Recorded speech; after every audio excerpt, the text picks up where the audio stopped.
આપણું કૃષિ પેદાશોનું બજાર હવે વૈશ્વિક થઈ ગયું છે। વૈશ્વિક પરિસ્થિતિના કારણે એક કૃષિ પેદાશમાં તેજી થઈ રહી છે અને વૈશ્વિક પરિસ્થિતિના કારણે બીજી કૃષિ પેદાશમાં મંદી થઈ રહી છે।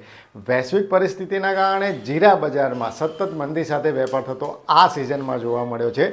જ્યારે વિરોધ પક્ષે આપણે જોઈએ તો અડદમાં વૈશ્વિક પરિસ્થિતિના કારણે સતત તેજી સાથે વેપાર થઈ રહ્યો છે। તો વૈશ્વિક સ્થિતિના કારણે જીરાની મંદી અને વૈશ્વિક સ્થિતિના કારણે અડદની તેજી કેમ થઈ રહી છે એ મુદ્દાને સરળતાથી સમજવાનો પ્રયાસ આપણે આજના વિડીયોમાં કરીશું।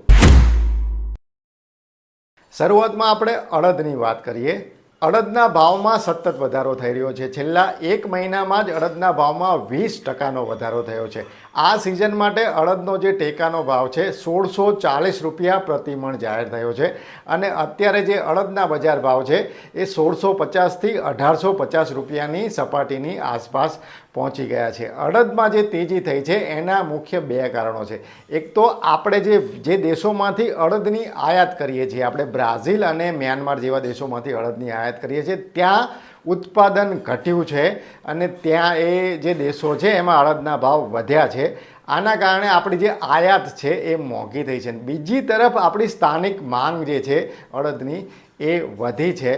વરસાદની અનિશ્ચિતતાના કારણે મધ્યપ્રદેશ, રાજસ્થાન, ઉત્તર પ્રદેશ, કર્ણાટક આ બધા જે અડદની ખેતીમાં અગ્રેસર સ્થાન ધરાવે છે એમાં છેલ્લા 2 વર્ષથી અડદનું ઉત્પાદન જે થવું જોઈએ એ થઈ નથી રહ્યું। તો સ્થાનિક સ્તરે જે ઉત્પાદન છે એ પણ એક પરિબળ છે। ત્રીજું પરિબળ એક ઉમેરાયું છે કે આપણે હવે શ્રીલંકા, યુરોપ, અમેરિકા અને અખાતી દેશોમાં અડદની નિકાસ કરવાની પણ શરૂઆત કરી છે। તો એક બાજુ આયાત મોંઘી થઈ છે, સ્થાનિક સ્તરે ઉત્પાદન ઘટ્યું છે અને આપણે નવા દેશોમાં અડદની નિકાસની પણ શરૂઆત કરી છે। તો આ કારણે અડદમાં આપણને સતત તેજી સાથે એક રીતે વેપાર થતો જોવા મળે છે। સામાન્ય રીતે સરકારના જે નિયંત્રણો છે, ચણા, તુવેર, મગ આ જે બધી કૃષિ પેદાશ છે એના ઉપર થોડાક વધારે હોય છે। અડદ જેવી જે પ્રમાણમાં ઓછી વપરાય છે એવી કૃષિ પેદાશ ઉપર સરકારના નિયંત્રણો ઓછા હોય છે। આથી આયાત નિકાસની સ્થિતિના કારણે અડદમાં તેજી સાથે વેપાર થઈ રહ્યો છે અને એ જે તેજી છે એનો લાભ જે છે એ ખેડૂતોને મળે એવી આપણે આશા રાખીએ।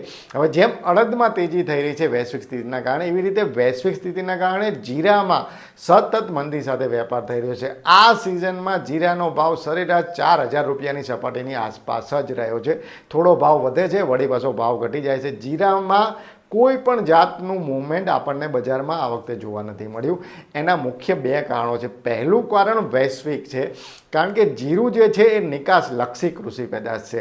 આપણા દેશમાં જે જીરાનું કુલ ઉત્પાદન થાય છે એનું 40થી 50% ઉત્પાદન આપણે વિશ્વભરમાં નિકાસ કરીએ છીએ। આપણો જે મુખ્ય ખરીદદાર દેશ છે એ એક રીતે ચાઇના છે। ચાઇના છેલ્લા 2 વર્ષથી આપણા દેશમાંથી જીરાની ખરીદી ઓછી કરી રહ્યું છે, કારણ કે સ્થાનિક સ્તરે ચાઇનાને જે પોતે જીરાનું ઉત્પાદન કરવાની હવે એ લોકોએ શરૂઆત કરી છે ને એમનું જીરાનું ઉત્પાદન જે છે એ એમને એક રીતે મળી રહ્યું છે। બાંગ્લાદેશમાં પણ આપણે નિકાસ કરીએ છીએ, એમાં પણ આપણે થોડો જે છે એ વૈશ્વિક સંબંધોના કારણે એક રીતે ઘટાડો નોંધાયો છે અને ઈરાન, અમેરિકા અને ઇઝરાયેલનો જે સંઘર્ષ છે એના કારણે નિકાસ કરવી જીરાની, જે અખાતી દેશોમાં નિકાસ કરવી એ થોડી આપણા માટે અઘરી થઈ છે। તો આ નિકાસ જે છે જીરાની એ સારી નથી થઈ રહી, એના કારણે જીરામાં મંદી થઈ રહી છે। બીજું કારણ સ્થાનિક છે। ગઈ સિઝનમાં આપણે જીરાનું સારું વાવેતર થયું હતું, ઉત્પાદન પણ સારું થયું, આથી જૂની સિઝનનો જે કેરી ઓવર સ્ટોક છે એ આપણી પાસે પડ્યો છે। આ સિઝનમાં પણ પ્રમાણમાં સારું ઉત્પાદન થયું, એટલે આપણે જરૂરિયાત છે એની આસપાસ ઉત્પાદન થયું હોવાનું વેપારીઓ કહી રહ્યા છે। તો એક તો જૂની સિઝનનો સ્ટોક હતો, આ સિઝનમાં જે ઉત્પાદન છે એ પ્રમાણમાં જે છે એ સારું થયું અને નિકાસ થઈ નથી રહી। તો આ કારણે જીરા બજારમાં સતત મંદી સાથે વેપાર થઈ રહ્યો છે। હવે નવી સિઝનમાં જીરાનું વાવેતર કેવું થાય છે, કેટલું થાય છે એ પરિબળ જીરા બજાર ઉપર નજીકના ભવિષ્યમાં સીધી રીતે અસર કરશે અને વૈશ્વિક સ્થિતિમાં જ્યાં સુધી ચાઇના જેવા મોટા ખરીદદારો ન આવે અને જે જીરાની નિકાસ જે નિશ્ચિતપણે થઈ રહી હતી એ રીતે થવા લાગે તો જીરા બજારમાં એક રીતે હકારાત્મક માહોલ જોવા મળે। પણ અત્યારે જે જીરા બજારની ખાસ કરીને પુરવઠા અને માંગની સ્થિતિ છે એ ખૂબ જ ચિંતાજનક છે। તો મિત્રો, આ વિડીયો અંગેના તમારા અભિપ્રાય મને કોમેન્ટમાં જણાવજો। આ વિડીયોમાં બસ આટલું જ। ફરી ઝડપથી મળીશું નવા વિષય સાથે। જોડાયેલા રહો એગ્રી સાયન્સ સાથે। જય કિસાન।